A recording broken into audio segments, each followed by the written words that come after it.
அபார கருணாசிந்தும் ஞானதம் சாந்தரூபிணம் ஸ்ரீச்சந்திரசேகரகுரும் பிரணமாமி மூதாத்ம. ஸ்ரீ குருபியோ நமக. கருணை கடலாம் காஞ்சி மகாபரிவா அவர் நிகழ்த்தி காட்டிக் கொண்டிருக்கும் சில அனுகிரக விசேஷங்களையும் வைபவங்களையும் பார்த்து வருகிறோம். அந்த வரிசையில் இன்று மகாபரிவா ஒரு நாள் கும்பகோணத்தில் அப்போ பெரியவா முகாமிட்டிருக்கான். ஒரு நாள் திடீர்னு நினைச்சாப்பில் கிளம்பி பக்கத்தில் இருக்கிற ஒரு வேத பாடசாலைக்கு நடக்க ஆரம்பிச்சுடுறார். உடனே அந்த கூட இருக்கவெல்லாம் போகிறான். ஆனால் வேகம் ஜாஸ்தியாக இருக்கு. எப்போதுமே பெரியவா வேகமாக போவான். ஆனால் அன்றைக்கி ரொம்ப வேகம். வேத பாடசாலைக்கு போகிறோம், வேதம் படிக்கிற குழந்தைகளை பார்க்க போகிறோங்கிற சந்தோஷமோ என்னமோ படுவேகம். எல்லாரும் கூட போகிறா. அப்போது பாடசாலைக்கு போகிறா. அங்கே குழந்தை எல்லாம் அந்த ஸ்ருதி பிசகாமல் வேதங்களை உச்சரிச்சுண்டு வேதம் சொல்லின்னு இருக்கு. வாத்தியார் சொல்லின்னு கொடுத்துட்டுருக்கார். அப்படி நடந்துட்டுருக்கு. பெரியவா அதை பின்னாடியிலேருந்து அவாக்கு தெரியாது பெரியவா பின்னாடியிலேருந்து அதை பார்த்து கேட்டுருக்கான். குழந்தைகள் சொல்லின்னு இருக்கு. அப்போ வாத்தியார் எதேச்சியா அப்படி திரும்புகிறார். பார்த்தா மகாபெரிவா நிற்கிறான். அடித்து பிடிச்சின்னு எழுந்துக்கிறார். குழந்தை இல்லாமல் எழுந்து எல்லாம் விழுந்து சாஷ்டாங்கமாக பெரியவாளுக்கு நமஸ்காரம் பண்ணுறது. அப்புறம் பூர்ண கும்பம் இல்லையேன்னு அவர் பார்க்குறார் வாத்தியார். பெரியவா சொல்கிறா, என்ன கிரமமாக வரவேற்கலேன்னு வருத்தப்படாத. நீங்கள்லாம் வேதத்தை காலங்காலமாக இருக்கிற அந்த வேதத்தை ரட்சணம் பண்ணின்னு இருக்கேள். குழந்தைகளுக்கு சொல்லி கொடுத்து அதுதான் முக்கியம். என்ன நீ கவனிக்கலே, நீ கவலைப்படாத. ஸ்ருதியும் ஸ்மிருதியும் தான் முக்கியம். அதை காதில் கேட்டேன், எனக்கு அதுவே போகும். நீ என்னை வரவேற்கலே, நீ வருத்தப்படாது அப்படிங்கிறார். குழந்தையெல்லாம் உன்னை எல்லாம் நமஸ்காரம் பண்ணுறது. குழந்தைகளுக்கெல்லாம் ஆசீர்வாதம் பண்ணுறார் பெரியவா. குழந்தைகளெல்லாம் ஒன்று ஒன்றா கூப்பிட்டு என்ன பண்ணுற, உங்கள் அம்மா அப்பா எப்படி இருக்கா, எங்கே இருக்கா, நீ எந்த ஊர் எல்லாம் விசாரிக்கிற. எல்லா குழந்தைகளும் பதில் சொல்லின்னு இருக்கு. அப்புறம் திடீர்னு பெரியவா திடீர்னு சமயக்கட்டுக்கு போய்டார். பெரியவா கிடுகிடுக்குன்னு சமயக்கட்டுக்கு போய்டார். அங்கே அதில் ஒரு பெருத்த சாரீரம் உள்ள ஒரு பரிசாரகர் சேவை இல்லை, இடியாப்பம்னு நான் சொல்வா இல்லையா, அந்த சேவை அதை பண்ணிட்டுருக்கார் குழந்தைகளுக்கெல்லாம். உடனே பெரியவா என்ன பண்ணுற, சேவை பண்ணுறியாங்கிற. ஆமாம் பெரியவா, சேவை பண்ணிட்டுருக்கேன். அவருக்கு பெரியவாளை திடீர்னு பார்த்தோன்னே கையும் மொள்ள காலும் மொள்ள. ஆமாம் பெரியவா, சேவை பண்ணிட்டுருக்கேன். குழந்தையெல்லாம் எப்போதுமே இந்த மாதிரி சேவை பண்ணுவேன். ஆமாம், குழந்தையெல்லாம் பாவம் அம்மா அப்பாலாம் விட்டுட்டு இங்கே இருக்குது. அதுகளுக்கு ஏதோ பாவம் வாய்க்கு ருச்சி எப்போவாது இப்படி பண்ணுவேன் நான் குழந்தைகளுக்கு. அதுவும் அப்படின்றார் பெரியவா. ஓ அப்படியா அப்படிங்கிறார். ஏன்னா குழந்தைகளுக்கு வயிற்றுக்கும் எதுவும் பண்ணக்கூடாது, அந்த ஹேதுவாக இருக்கணும். வயிற்றுக்கு எந்த ஹேதுவும் வராமல் குழந்தைகளுக்கு ஆரோக்கியமாக இருக்கணும். இந்த சேவையெல்லாம் கொஞ்சம் ஆரோக்கியமான பலகாரம், அதனால் அது பண்ணின்னு இருக்கேன் அப்படின்றார் இவர்.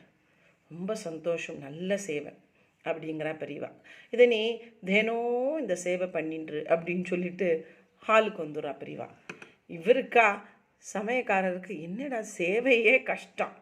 அவர் பாவம் குழந்தையெல்லாம் அம்மா அப்பா விட்டு இங்கே தனியாக இருக்கே. ஏன்னா பாடசாலை குழந்தையெல்லாம் அம்மா அப்பாவோட இருக்கவாள்லாம் இங்கே தான் இருப்பாள்.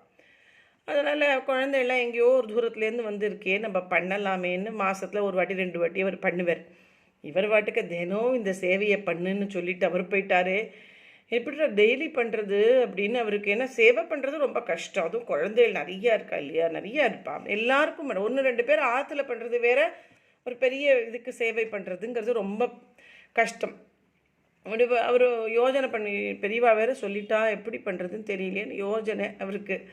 உடனே பெரியவா அங்கே போய் ஹாலுக்கு போய் அவளுக்கெல்லாம் பிரசாதம் கொடுக்குறா. குழந்தைகளுக்கெல்லாம் கிளம்புறதுக்கு எத்தனைக்கும் பொழுது அந்த பாடசாலை அந்த பரிசாரகரை கூப்பிடு அப்படிங்கிறான். உடனே அவர் நமஸ்காரம் பண்ணுறார். அவருக்கும் பெரியவா பிரசாதம் கொடுக்குறா.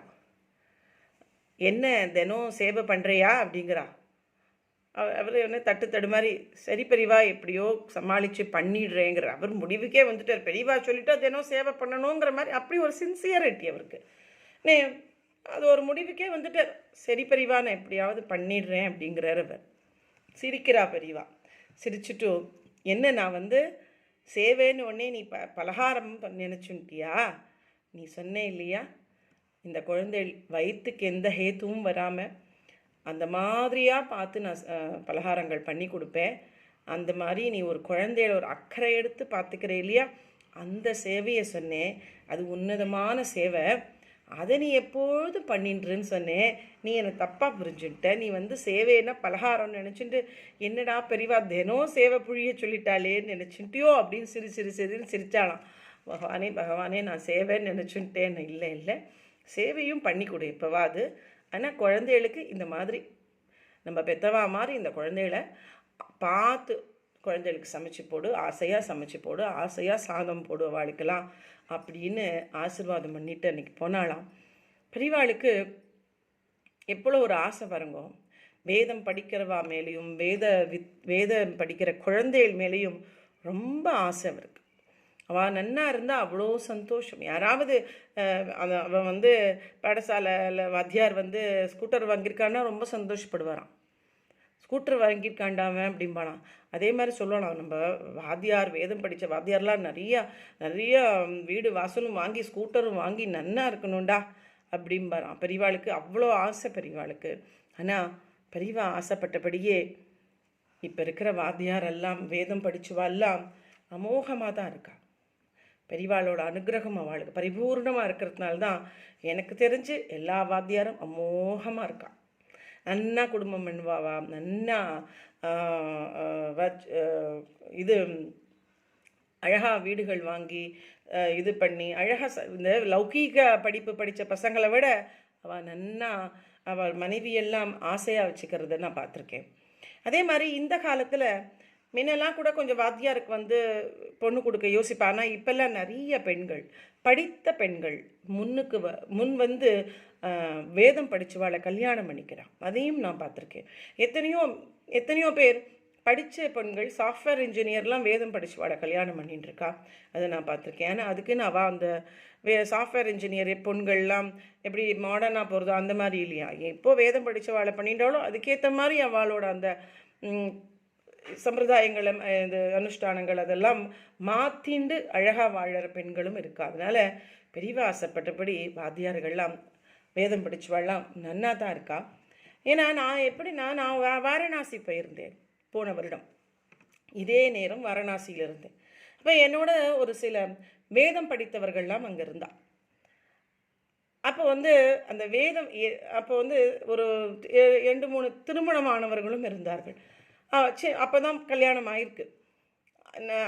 அவள் வந்து என்ன அந்த பசங்கள்லாம் நான் புடவை வாங்க போனேன் வாரணாசிக்கு. நானே தான் போனேன். எங்கள் ஆத்துக்காரு வந்து வாங்கி தரல. நானே போனேன் புடவை வாங்க வாரணாசி பனாரஸ் சாரி வாங்கிறதுக்கு. அப்போது இவ அந்த வாத்தியார் பசங்கள்லாம் என்னோட அந்த கடையில் இருந்தா. எவ்வளோ அழகாக புடவை எடுத்தா தெரியுமா. இந்த லௌகீக படிப்பு படிச்சுட்டு சாஃப்ட்வேர் இன்ஜினியர் பசங்க கூட இவ்வளோ அழகாக அந்த மனைவிக்கா வரல மனைவி ஊரில் தான் இருக்கா. ஆசையாக புடவை எடுத்துட்டு போனா. அது மாதிரி வேதம் படித்தவா வேத மாதா அவளை நன்னா வச்சுப்பா, நன்னா காப்பாற்றுவா, மோகமாக இருப்பா. வேதம் படித்தவாளுக்கு பெண் கொடுக்க தயங்காதீர்கள். வேதம் படித்தவாளுக்கு பெண் கொடுத்தா அந்த பெண் அமோகமாக தான் இருப்பா. நன்னா வச்சுப்பா வாத்தியாரெல்லாம். அதே மாதிரி பெரியவாளுக்கு இந்த வேத பாடசாலை குழந்தை நன்னா சாப்பிட்டுதுன்னா ரொம்ப சந்தோஷம். எதை கொண்டு பெரியவாள்கிட்ட வச்சாலும் பாடசாலையில் கொடுத்துருங்க அப்படிம்பா பெரியவா. அந்த மாதிரி ரொம்ப சந்தோஷம். அதே மாதிரி பாடசாலையில் இப்போ வந்து இந்த அனுபவத்தில் பார்த்தோம் இல்லையா, திடீர்னு போய் பெரியவா வந்து அந்த சமையலறையில் போய் செக் பண்ணுறதெல்லாம் பார்த்தோம் இல்லையா.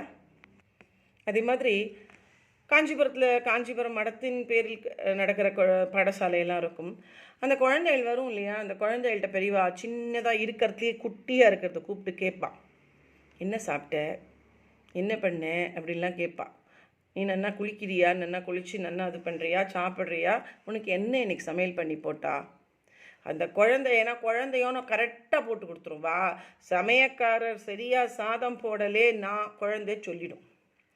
இல்லை பெரியவா எனக்கு சரியாகவே சாம்போடல அப்படின்னு கரெக்டாக சொல்லிவிடும். உடனே கூப்பிட்டு அவளுக்கு ஒரு வான் பண்ணுவார். அந்த மாதிரி குழந்தைகளை கூப்பிட்டு கரெக்டாக கேட்பார், நீ என்ன பண்ண, என்ன சாப்பிட்டேன் இன்னைக்கு, உனக்கு பட்சணம்லாம் ஏதாவது வருதா, எல்லாம் சாப்பிட்றியா, எல்லாம் கேட்பா பெரியவா. அந்த மாதிரி வேதம் படிக்கிறவாளை ரக்ஷணம் பண்ணணும்னு பெரியவா தன் வாழ்நாள் முழுக்க அவளுக்காக செஞ்சது கணக்கில் அடங்கா. இப்போ இருக்கிற எத்தனையோ வாத்தியார்கள், ஃபேமஸாக இருக்கிற வாத்தியார்கள் மெட்ராஸ்லேயும் சரி பெங்களூர்லேயும் சரி எந்த ஊராக இருந்தாலும் பாதிக்கு பாதி பேர் காமகோடி மடத்தின் கீழ் உள்ள பாடசாலைகளில் படித்தவர்களாகத்தான் இருப்பார்கள். அத்தனை பேரையும் அத்தனை வாதியார்கள், அத்தனை வேத வித்துக்கள், வேத பண்டிதர்களை உருவாக்கின ஒரு மடம் அது. அதே மாதிரி மற்றும் ஒரு இதே ஒரு வேதத்துக்கு ஆசைப்பட்டு செஞ்ச ஒரு சம்பவம். ஒரு ஒரு பக்தர் பழையனூர் அப்படிங்கிற ஒரு கிராமத்தில் இருந்தார், ஒரு ஊரில் இருந்தார். அவர் அடிக்கடி மாதம் பெரிவாளை தரிசனம் பண்ணுவார். பெரிவாள்கிட்ட பக்தி அவருக்கு. அவர் பார்த்து இந்த ஒரு வேலை கம்பெனியில் அந்த ஊரில் ஒரு கம்பெனியில் அந்த ஊர் பிரான்ச்சில் வேலை பார்த்துருந்துருக்கார். அவருக்கு சம்பளம் நல்லா போறின்னு இருந்தது, நல்லா கொஞ்சம் மிச்சம் பண்ணிக்கிற அளவுக்கு சம்பளம் இருந்தது. திடீர்னு அவருக்கு பட்டணத்துக்கு ட்ரான்ஸ்ஃபர் ஆகிடுது, சென்னைக்கு ட்ரான்ஸ்ஃபர் ஆகிடுது. சென்னைக்கு போனால் சென்னையில் அந்த சம்பளம் அவருக்கு போகிறல. மாதம் வந்துட்டு இருந்த அவர் 6-7 மாதத்துக்கு ஒரு தரம் தான் காஞ்சிபுரம் வரும். ஏன்னா அந்தளவுக்கு பொருளாதார நெருக்கடி அவருக்கு, அவரால் முடியலை. அதனால் அவரால் பெரியவாள்கிட்ட போக முடியல, வீட்லேயும் கஷ்டம். அப்படிங்கும்போது ஒரு தருணத்தில் தான் கடுக்கன் போட்டுருப்பார். அந்த கடுக்கனை விற்கிற அளவுக்கு ஒரு நிலைமை, பொருளாதார நெருக்கடி வந்துருத்தவருக்கு. இந்த கடுக்கனை பார்த்துட்டு பெரியவா படத்துக்கிட்ட சொல்லி அழறர், இந்த மாதிரி பாரம்பரியமாக இந்த கடுக்கன் பரம்பரையாக இருக்குது, இதை கூட விற்கிற நிலைமைக்கு என்னோட நிலைமை வந்துருத்தே பெரியவா அப்படின்னு அழுதுட்டு, இதை விற்காத அளவுக்கு என்னோட பொருளாதாரம் கொஞ்சம் சீர்தூக்கினா நான் பெரியவா, நான் இந்த கடுக்கனை விற்காத நிலைமைக்கு நான் வரணும் அப்படின்னு சொல்லி இந்த கடுக்கனை அப்படி வந்துட்டுன்னா இந்த கடுக்கனை உங்களுக்கே சமர்ப்பணம் பண்ணிடுறேன்னு அவர் வேண்டிக்கிறார். ஆச்சு. இந்த வேண்டின்னு சித்த ஒரு அடுத்த நாளே அந்த கம்பெனியிலேருந்து முதலாளி சொல்கிறார், நீங்கள் உங்கள் ஊருக்கே திரும்பி போயிடுங்க, அங்கே உங்களுக்கு பதிலாக போட்ட ஒரு ஆள் சரியாக கணக்கு வழக்கு பண்ணலை, எழுதலை, நிறைய குளறுபடி இருக்குது, நீங்களே அங்கே சரியாக பண்ணின்னு இருந்தீங்க, அதனால் நீங்களே அங்கே போய் வேலை செய்யுங்க ஐயா, இங்கே வேண்டாம், உங்களுக்கு அதே சம்பளத்தில் நீங்கள் அங்கேயே இருங்க, ஒரு படி மேலே கூட இதை கொடுக்குறான், அங்கேயே இருங்க அப்படிங்கிறது.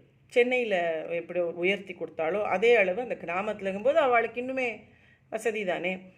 அவருக்கு ரொம்ப சந்தோஷம். பெரியவாளை வேண்டின்ற அடுத்த க்ஷணம் நமக்கு இப்படி ஒரு இந்த கடுக்கன் விற்காத அளவுக்கு பெரியவா பண்ணிட்டாளேன்னு ரொம்ப சந்தோஷம். அவர் ஊருக்கு போயிடுறார், அந்த கணக்கு வழக்குகள்லாம் சரி பண்ணுறார். அந்த மும்மரத்தில் பெரியவாளை பார்க்க மறந்துவிடுறார். 6-7 மாதம் மடத்துக்கு அவரும் போகலை, அவர் வேலை ஜாஸ்தியாக இருக்குது அந்த கம்பெனியில். அப்படி இருக்கும் பொழுது ஒரு நாள் அவருக்கு ரொம்ப தீவிரமான காது வலி வருது, ரொம்ப வருது. முதல்ல கொஞ்சம் தாங்குற மாதிரி, அப்புறம் தாங்க முடியாத அளவு கொஞ்சம் அந்த ஊர் டாக்டர்கிட்ட போகிறார். அவள் ஏதோ செக் பண்ணிவிட்டு, இது அநேகமாக ரொம்ப சீரியஸாக இருக்குது, ஆப்ரேஷன் பண்ண வேண்டியிருக்கும், நீங்கள் எதுக்கும் சென்னையில் போய் இன்னொரு டாக்டர் பாருங்கன்னு யாரோ டாக்டர் எழுதி கொடுக்குறா, பெரிய டாக்டர். உடனே இவர் சென்னைக்கு வரார். சென்னையில் அந்த டாக்டரை கன்சல்ட் பண்ணுறார். அவரும் சொல்கிறார், ஆமாம் ரொம்ப இதாக இருக்குது, ஆப்ரேஷன் தான் பண்ணணும் இதுக்கு அப்படின்றார். ஒரு நாள் தள்ளி சொல்கிறேன், அடுத்த நாள் பண்ணணும், நீங்கள் வாங்க ஊருக்கு போயிட்டு இந்த கடுக்கனை கழட்டி வச்சுட்டு வந்துடுங்க வரும்பொழுது, ஏன்னா காது ஆப்ரேஷனால் கடுக்கன்லாம் இப்படி போட்டுட்ருக்காதீங்கன்ற. அவனே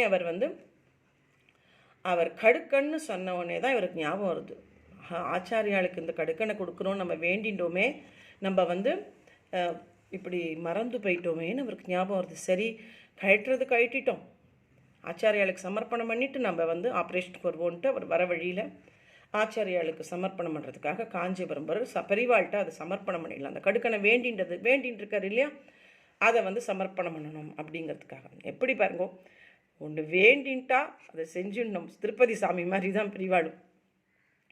அதனால் அதை ஞாபகப்படுத்தியிருக்கார் பெரியவா. உடனே அதை எடுத்துகிட்டு வர இங்கே காஞ்சிபுரத்தில் ஒரு வேத விற்பனர்கள்லாம் இருக்கா. ஏதோ ஒரு சின்ன ஒரு சதஸ் மாதிரி நடக்கிறது. அதில் ஒரு இளைஞன், சின்ன வயசு, ஒரு வேதம் படித்த பையனும் அந்த சதஸில் இருக்கான். அந்த சதஸ் முடிகிற தருணம் அப்போ எல்லாருக்கும் இவர் பெரியவா இவளுக்கெல்லாம் பிரசாதம் கொடுக்குறான். ஒரு இளைஞன் மாதிரி இருக்கிறவரை மட்டும் நீ போகாத இரு, கொஞ்ச நேரம் இங்கே இரு அப்படிங்கிறா பெரியவா. இவருக்கு ஒன்றும் புரியல. இந்த இளைஞனாக இருக்கிற அந்த வேத பண்டிதருக்கு அப்படியே நிற்கிற. எல்லாரும் ஒன்றா வந்ததுனால அவள் அந்த மடத்தோட ஒரு மூலையில் வெயிட் பண்ணிட்டு அவள்லாம் உட்காந்துருக்கா. மற்ற வாத்தியார்லாம் வரட்டும், பெரியவாயிடமும் அவரை மட்டும் நிற்க சொல்லியிருக்கான்ட்டு. இப்படி இருக்கும்பொழுது இந்த காது வலிக்காரர் வர இந்த கடுக்கனை இந்த மூங்கில் தட்டில் வச்சுட்டு தன்னோட வேண்டுதல், தன்னோட கஷ்டம், தான் பட்டது, அப்புறம் டிரான்ஸ்ஃபர் ஆனது, அப்புறம் பெரியவாளை வேண்டினது, உடனே தான் கஷ்டம் நிவர்த்தி ஆனது, அதுக்காக இந்த கடுக்கனை சமர்ப்பணம் பண்ணுறேன் வேண்டின்றேன் அப்படின்னு எல்லாம் சொல்லிட்டு இதை பெரியவாட்ட சமர்ப்பணம் பண்ணுறேன். நாளைக்கு எனக்கு காது ஆப்ரேஷன், பெரியவா தான் அனுகிரகம் பண்ணணுங்கிற. பெரியவா கையில் ஒரு ஆரஞ்சு பழம் இவாளுக்கெல்லாம் கொடுத்தது போக ஒரு பழம் வச்சுருக்கான். அது அப்படியே தோலை விரித்து அந்த காது வலிக்காரருக்கு கொடுக்குறார். அந்த காது வலிக்காரர் அந்த கடுக்கனை மூங்கில் தட்டில் வச்சுட்டு நமஸ்காரம் பண்ணிவிட்டு அந்த பழத்தை வாங்கிட்டு போய் அவர் போயிடுறார். இங்கே இந்த இளைஞன் வெயிட் பண்ணுறான் இல்லையா, அவர்கிட்ட என்ன நீ எல்லாரோடையும் உட்காண்டிருக்கும்போது மனசுக்குள்ளே வருத்தப்பட்டுண்டியா? இந்த மாதிரி எல்லாரும் கடுக்கன் போட்டுருக்கா, தங்க கடுக்கன், நமக்கு மட்டும் போட்டுக்க முடியல, ஒரு வேப்பங்குச்சியை சுருக்கின்னு இருக்கோம் அப்படின்னு நினச்சே இல்லை. இந்தா அதை எடுத்துக்கோன்னு அந்த மூங்கில் தட்டில் அந்த காது வலிக்காரர் கொடுத்த அந்த கடுக்கனை காமிச்சு நீ இதை சுத்தி பண்ணி நீ போட்டுக்கோ அப்படிங்கிற. எப்படி பாருங்கோ, அவருக்கு ரொம்ப அந்த இளைஞனுக்கு அப்படியே ஆனந்த கண்ணீர். தான் மனசில் நினச்சதை புரிஞ்சுட்டு உடனே எனக்கு பெரியவா இந்த மாதிரி தங்க கடுக்கனை உடனே எங்கேருந்தோ இவன் நினைக்கிறதுக்கும் அவர் வர்றதுக்கும் எப்படி இருந்திருக்கு பாருங்கோ. ஆனந்தம். அவன் அழுதுண்டே இந்த பையனை எடுத்துக்கிறான். நன்னா சேமமாறு, நன்னா அந்த வேதத்தை மேலே மேலே நீ இது பண்ணு அப்படின்னு சொல்லி அந்த பையனை அனுப்புற. அவளும் போயிடுறான். எப்படி இருக்கு பாருங்க அந்த அந்த வேத வித்து. அது ஒரு வருத்தப்பட்டா மனசில், எனக்கு கடுக்கன் இல்லை எல்லாரும் போட்டுருக்கான்னு. உடனே பெரியவா உடனே அவனோட அந்த குறையை நீக்கணும்னு எப்படி ஒரு விளையாடி இருக்கா பாருங்க. அதே மாதிரி அந்த ஒரு விளையாட்டு அதோட நிற்கலை. அந்த காது வலிக்காரரை விட்டுருவாரா பெரியவா? அவர் காது வலிக்காரர் இந்த ஆரஞ்சு பழத்தையும் சாப்பிட்டுட்டு சென்னைக்கு போகிறார். அப்போ சாப்பிட போக போகவே காதில் வலி குறைஞ்சுடுறது அவருக்கு. ஏன்னா அந்த கடுக்கனை சமர்ப்பணம் பண்ணியாச்சு, அதுக்கு தானே காது வலி வந்தது. பெரியவாளோட திருவிளையாடலாச்சு இதெல்லாம். சரி, கடுக்கனை சமர்ப்பணம் பண்ணியாச்சு, பெரியவா பிரசாதமும் உள்ளே போயாச்சு, எங்கேருந்து இருக்கும் காது வலி? அவர் போயிட்டே இருக்கும்போதே காது வலி குறைஞ்சுடுறது. இவர் ஆப்ரேஷனுக்கு போயிட்டு இருக்கார். டாக்டர்கிட்ட போயிட்டு, டாக்டர் எனக்கு என்னமோ இன்னைக்கு காது வலியே இல்லை, சுத்தமாக போயிடுது அப்படிங்க. அப்படியா, சரி எதுக்கும் நான் ஒரு திருப்பியும் உங்களை காதை செக் பண்ணுறேன். ஏன்னா எப்படியும் ஆப்ரேஷன் பண்ணும்போது செக் பண்ணுறான்னு பண்ணால் காதில் அந்த ஏதோ என்ன குறை இருந்ததோ பஸ்வாமாக இருந்தது எது தெரியும், எல்லாம் கிளியராக இருக்குது காது பார்த்தா. ஏன்னா காது நல்லா இருக்கு, உங்களுக்கு சரியாக போயிடுச்சு, அந்த இன்ஃபெக்ஷன்ஸ் எல்லாம் போயிடுது உங்களுக்கு அந்த எல்லாம் சொல்லிவிட்டு, இப்போ இதுக்கு ஒரு மருந்து, சொட்டு மருந்து விட்டாலே சரியாக போயிடும்னு ஒரு சொட்டு மருந்து விட்டு எழுதி மட்டும் கொடுக்குறாரு அவர். அவ்வளோதான். அந்த சொட்டு மருந்தை போட்டுட்டு அவர் அழகாக ஊருக்கு போய்டுறார். அவருக்கு காது வலி சரியாக போயிடுது. ஆப்ரேஷனே இல்லாமல் காது வலி. எதுக்கு ஆப்ரேஷன்? அவர் இந்த விளையாட்டெல்லாம் அந்த கடுக்கன் கொடுக்குற வரைக்கும் தானே. அதை கொடுத்தோடனே அவருக்கு எல்லாம் சரியாக போய்டுறது. பெரியவாள்கிட்ட வேண்டின்றாரோன்னு மறந்து போயிட்டார். அதை ஞாபகப்படுத்தியிருக்கார் பெரியவா. அது மாதிரி வேதம் படித்தவாளுக்கு அவெல்லாம் நிறைய செய்யணும்னு பெரியவா ஆசைப்படுவா. அதனால் நம்மால் முடிந்த அளவுக்கு வேத பாடசாலைகளுக்கு நம்மால் முடிந்த அளவுக்கு எப்போவாவது ஒரு மாதம் இவ்வளோ ரூபா அனுப்புறதுன்னு வச்சுக்கோங்க. இல்லையா, வசதி இல்லையா, எப்போ போகிறீடோ அந்த சைடு அந்த ஊரில் என்ன பாடசாலை இருக்குதுன்னு தெரிஞ்சு உங்களால் ஜஸ்ட்டு ஏதோ ஒரு டொனேஷன் ஒரு 500 ரூபா அந்த மாதிரி கொடுத்து, இல்லை ஒரு நாள் சாப்பாடுக்கு ஏற்பாடு பண்ணிவிட்டு அங்கேயே சாப்பிட்டு வரலாம். அந்த மாதிரி எல்லாம் இருக்குது. நான் ஒரு தடவை இந்த கும்பகோணத்தில் ராஜா பாடசாலையில் அப்படி தான். நம்ம பணம் கட்டினா நம்ம குழந்தைகளுக்கு நம்ம தீர்த்தம் போடலாம். நிறைய குழந்தைகள் படிக்கிறது, வயது வித்தியாசம் எல்லாம் இத்துணூண்டு இருக்கும். ஒரு 5 வயசு இருக்கும் அது படிக்கிறது, 6 வயசோ என்னமோ அது பூனல் போட்டிருக்கு, அது இத்துணூண்டு இருக்கும். அதுவே குளிக்கிறது நான் பார்த்துருக்கேன். எங்கள் அம்மாவோட முன்னெல்லாம் கும்பகோணம் போனால் நாங்கள்லாம் கும்பகோணம் மடத்தில் தான் தங்குவோம். அப்போ பெரியவா அங்கே இருக்க மாட்டான், பெரியவாலாம் காஞ்சி. ஆனால் நான் கும்பகோணம் மடத்தில் அப்போல்லாம் ஹோட்டல் எடுத்து தங்குற அந்த பழக்கம்லாம் நமக்கு கிடையாது. லேடிஸ் எல்லாமே ஹோட்டலில் தங்க மாட்டோம். இப்போ போனால் தங்குறோம். அப்போல்லாம் எங்கள் மடமோ அங்கே தான் நாங்கள் எந்த ஊர் போனால் அந்த ஊர் மடத்துக்கு போய் தங்குவோம். அது மாதிரி மடத்துலேயே லெட்டர் வாங்கிட்டு போயிடுவோம் அப்படிங்கிற மாதிரி. இப்போ இந்த வாட்டி கும்பகோணம் மடத்தில் எப்போவுமே நான் அடிக்கடி எங்கள் அம்மா கும்பகோணம் போவா. கும்பகோணம் மடத்தில் தங்கும்போது பார்த்துருக்கேன் அந்த குழந்தைகள் அந்த கணத்தடியில் பண்ணுற அமக்களம் எனக்கு இன்னும் மனசில் பதிஞ்சிருக்கு. நானும் குழந்தை தானே ஜாலியாக அதை பார்த்துட்டு இருப்பேன். அந்த கணத்தடியில் அந்த கணத்திலேயே தோய்க்கும் எல்லாம், கணத்து செவுத்துலேயே அடித்து தோய்க்கும். இங்கேயும் பார்த்துருக்கேன், அதே மாதிரி ராமேஸ்வரம் மடத்துலேயும் பார்த்துருக்கேன். அங்கே பாடசாலை குழந்தைகள் வந்து விளையாடின்னு இருக்கிறது. அப்புறம் கணத்தில் வந்து துணியை தானே தோச்சி இந்த கணத்து செவுத்துலேயே துவைக்கும் ஒன்று சின்னது. அது மாதிரி நான் பார்த்துருக்கேன். ஏன்னா எங்கள் அப்பா அம்மாவோட நான் ராமேஸ்வரம் போகும்போது ராமேஸ்வரம் சங்கர மடத்தில் தங்கினோம். நம்ம 2-3 நாள் அங்கே தங்கினதுனால அந்த குழந்தைகளோட ரொட்டீன்ஸை பார்த்துன்னு நாங்கள் உட்காண்ட்ருப்போம், எங்கள் அப்பா நாங்கள்லாம்.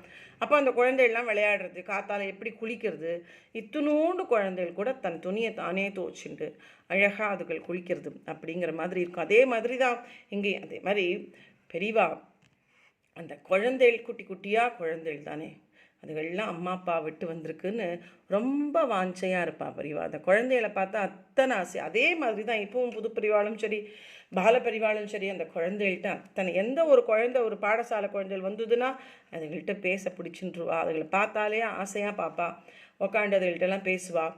அது மாதிரி பாடசாலை குழந்தைகள் பாடசாலைக்கு நாம் நிறைய செய்யணும்னு எதுக்கு சொல்ல வந்தேன், இந்த பாடசாலைகள் வேதம் படிக்கிற அந்த பாடசாலைகளுக்கு நிறைய செய்யணும். இந்த வேத மாதா வேதம்ங்கிற அந்த இது நம்ம அழிஞ்சு போகக்கூடாது. அது வளரும், அதுக்கு என்ன ஒரு அழிவும் கிடையாது. இருந்தாலும் நம்மை போன்றவர்கள் கொஞ்சம் ஆதரவும் கொடுக்கணும். அதே மாதிரி முடிஞ்சவா 2 ஆம்பளை குழந்தைகள் இருந்தால் ஒரு குழந்தைய வேதம் படிக்கிறதுக்கு சொல்லுங்கள். வசதி இருக்கிறவா, எனக்கு தெரிஞ்ச வசதி உள்ளவா கூட வேதத்தை படிக்கிறதுக்கு வேதத்துக்கு விட்டுருக்கா, பாடசாலைக்கு விட்டுருக்கா. அது மாதிரி வசதி இல்லாதவான்னு இல்லை. அந்த காலத்தில் தான் வசதி இல்லாதவாள் தான் வேதம் படிப்பான்னு நினச்சிட்டு இருப்பா. இல்லை, வசதி இருக்கிறவாளும் வேதம் படிக்கிறா, வசதி இல்லாதவாளும் படிப்பா. ஆனால் அந்த வேதமாக தான் அந்த குழந்தைகளை நிச்சயமாக காப்பாற்றுவா. அது மாதிரி எத்தனையோ பெரிய பெரிய வாத்தியார்கள், பண்டிதர்கள், வித்வான்கள் எல்லாம் இருக்கா. எத்தனை வசதியாக இருக்கா தெரியுமா. அதனால் வேதத்துக்கு நிறைய செய்யுங்கோ. பெரியவா காட்டின வழியில் இந்த வேதத்துக்கு நிறைய செய்யணும் அப்படின்னு பெரியவா நிறைய சொல்லியிருக்கறனால வேதத்துக்கு நிறைய செய்யுங்கோ. வேதம் கற்றுக் கொடுக்குறவாளுக்கு நிறையா செய்யுங்கோ. வேதம் படிக்கிற குழந்தைகளுக்கு நிறையா செய்யுங்கோ. அதுதான் பெரியவா நிறைய சொல்லியிருக்கா. ஹரஹர சங்கரா, ஜெய் ஜெய் சங்கரா. ஹரஹர சங்கரா, ஜெய் ஜெய் சங்கரா.